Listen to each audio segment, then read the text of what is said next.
You are more than these physical bodies, aren't you? You are source energy expressing here. And you've come not because the world is broken and in need of repair, but because you are a creator who will constantly, eternally expand. When you find an environment as magnificent as this, that inspires new desire within you all day, every day, and you simultaneously, as the new desire is exploding from you, are aware of where you stand in vibrational relationship to it, so you are bit by bit bringing yourself into alignment with each new idea as it comes, you begin to develop this steady, progressive path of delicious unfolding. We call it life in the vortex.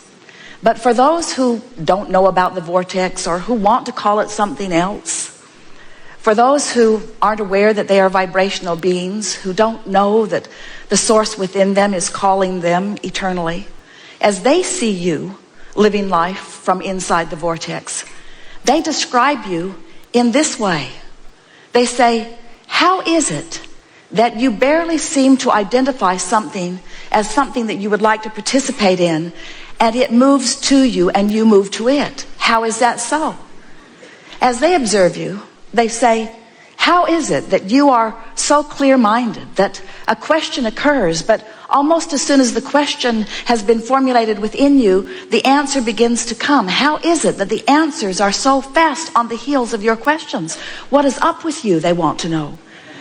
How is it, they say, that you can barely tip your toes into something that would be remotely recognized by many others as a problem, but before you even get your feet wet, the solution begins to show itself to you?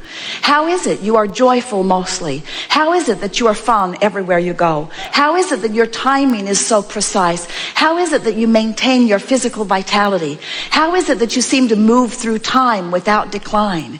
How is it that you remain physically focused, and yet there is something about you that seems otherworldly? And to most of them who are not ready to hear what you say about the vortex, you say to them something that is softer and simpler. You say, well, I have a philosophy of life that is serving me well. I believe in the well-being that surrounds us. I believe it is dominant. And because I believe it is dominant, I look for it. I focus upon it everywhere I look. And because I look for it, I find it. And when I find it, I focus upon it. And as I focus upon it, I practice the vibration of it until it's the only thing that can find me. I live in a world of well-being predominantly because well-being is what I look for. In fact, I have a mantra, you might say to them. Today, no matter where I'm going, no matter what I'm doing, no matter who I'm doing it with, it is my dominant intent to look for what I'm wanting to see. Because when I look for what I'm wanting to see and find it, I practice the vibration of that. And then my world is filled with things that essentially, things that in essence are the same as that. Oh, don't get me wrong, you can say to them. I live in the world, the real world, like you. And from time to time, I see those things that I'd rather not see. But I discovered some time ago, you may tell them, that whenever I know clearly what I don't want, I know equally clearly what I do want. And I've just learned to get off of what I don't want and onto what I do want as quickly as possible. When I was really little, I could feel that when someone praised me, it felt really, really good. And in the same way, when someone criticized me, it didn't feel good at all. And I recognized even when I was little that when I praised someone else, it would most likely feel good to them. And that if I were to criticize them, it would most likely not feel good to them. But what I was startled to discover is that every time I criticize anyone else, I don't feel good either. And so I've decided that there is a power in the way I feel. I believe, you may tell them if you want, that we were born into these physical bodies for the purpose of exaggerated and blissful expansion. And as I participate with those who surround me, I know that it's true of me and all of them that we are doing exactly that. But then somewhere along my trail, I figured something else out.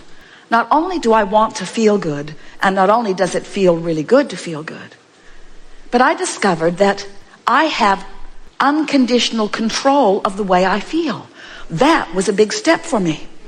Because when I discovered that through the power of my focus, I could always find something that would feel good, and that if I deliberately do focus, that I can train myself into a frequency where only good feeling things can find me, my life started getting better right away. But then I discovered that there's an even deeper law behind it. I finally figured it out. I figured it out through my own trial and error, through my own exposure of my own life to the details that surrounded me. I figured it out that when I am in a moment of appreciation, it feels like the fullness of all that I am is right there appreciating with me. It's as if everything in the heavens is opened up to me, and my ability to see the positive aspect of whatever I am defining becomes fuller and greater. And I also discovered that if I do find something to criticize, it's like I empty out of me. It's like I go somewhere where the larger part of me does not go. So once I got wind of that, once I started figuring out that I am in harmony with that which is source, in my joy and in my love and in my praise, and I'm out of harmony in my criticism, in my anger, in my fear, I began to recognize that I was born with this guidance system, that this system within me to let me know not just how to get the most beautiful things in the world. I don't think that is really my purpose, although I don't mind getting it. I discovered that I was born with a guidance system to help me keep up with me. And I discovered that in any moment in time that I'm not keeping up with me, I can't bear it. For a long time, I thought that my negative emotion was because of something that somebody else was doing. And I cannot tell you how liberated, these are your words to them, I cannot tell you how liberated I was when I discovered that I hold the keys to my own freedom. That freedom, all that freedom is the freedom from resistance. And that resistance can only be self-applied. Other people can behave in ways that are unpleasing, but I have to look. Other people can behave in ways that don't feel good to them, but unless I give it quite a bit of my attention, I don't get hooked into it, and so it doesn't become part of my experience. Then they may say to you, well, this all sounds good, and I see that you are living a much happier than usual life. But what can I do? How can I get into a better feeling place when I have this that is bothering me and this that is a crisis and these things that have gone wrong? How can I focus upon positive things when there is so much around me that is not positive? And then you say, if you want to, well, I don't know about you, but I decided that it was just a choice that I would have to make. That I could focus upon the problems of the world and perpetuate those. Or I could focus upon the solutions of the world and perpetuate those. And beyond the perpetuation of the solution, I discovered that it feels way better to focus upon the solution than the problem. And so I do it for me, selfishly. I have to tell you, I do it for me. And then they may say to you, oh, I've heard of selfish ones like you who get yourself into a good feeling place and then will not look where it does not feel good. How is it that you can put your head in the sand and not notice what's going on in the world? And then you say, oh, I notice, because I was born to do that. I was born to sift through the details of life experience and to choose those things that feel the best to me. And so I want you to know, you can say to them, that I see plenty of things that I don't want to perpetuate, but I don't get hung up in the vibration of that anymore. I move quickly from what I don't want to a statement of what I do want. And then I do my very best to practice the vibration of what I want. A lot of my friends don't want to hang around with me anymore, because when they want to complain and I don't listen with any sort of sincerity, they are annoyed. Sometimes they even get their feelings hurt. And then I discovered something that kept them from getting their feelings hurt. I started practicing it one by one with friend after friend, with family members, with friends, even with people that I was just meeting standing in line someplace. I began to practice this. It goes like this. So they would say, how about that? I sure don't like that. And I would say, yes, but how about this? This is much better. At which point they would say, man, are you blind? Can't you see what's going on? And so I realized that trying to point out the positive aspects to someone who's standing in the middle of negative aspects wasn't going off very well. In fact, it just annoyed them and made them determined to not be with me. So I decided I had to go underground with it for a while.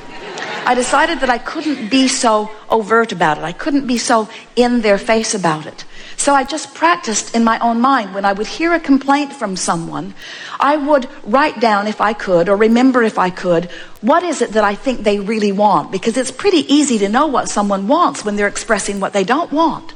And then I would practice seeing them having what they wanted rather than seeing them as not having it. I began practicing seeing them as they want to be. When someone indicated to me that they were sick, I immediately began to see them as well. And I began practicing the vibration of wellness. And then one by one, as my friends would present themselves to me, not one of them was put off by my newfound vibration, because this is the way it would play out. They would say, things aren't going well for me. And I would say, you know, I heard about that, but then I remembered who you are. And I began practicing in my own mind. When I'm not with you, it's much easier, I have to tell you. I began practicing in my own mind who you really are. And I've discovered things about you that are so intoxicating that now I think about them, not because I'm trying to help you improve, but because it just simply feels so good for me to acknowledge who you really are and what you've really got going on. And this is the list I've made about you. These are the positive aspects of your life. This is who I know you truly to be. This is how I see you. This is how I know you. And this is why I love you, you see.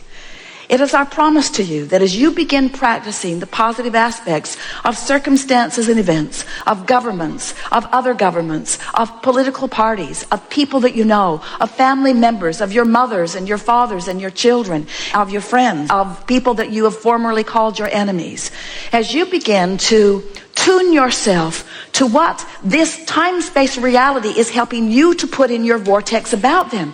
You see, these aren't just people running around annoying you or pleasing you. These are people running around causing you to build a vortex version of you. They are the reason that you are expanding. And so when they are the reason that you're expanding and you look back at their trouble, now you're extra mad at them because first they caused you to expand and now they're holding you back from your expansion. What we want you to realize is that no one can hold you back. There is no assertion in this attraction-based universe. It is all attraction.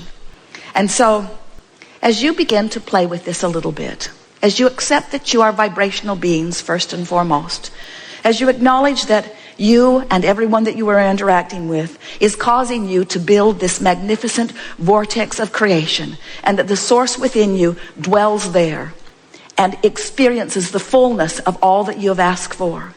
And as you, little by little, tune yourself to the frequency of that vibration, what you will begin to notice first is that you just feel better. The edge will just lift up off of you.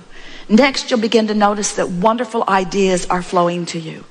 You'll begin to notice that your memories of your past are changing, where the good memories are coming forward and the memories that were not so good fade and you can hardly remember them at all.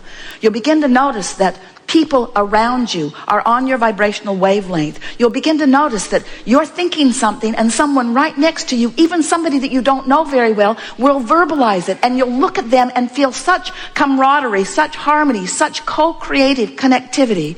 You'll say to them, "You may not believe this, but I was just thinking those exact thoughts." We are so on the same vibrational wavelength.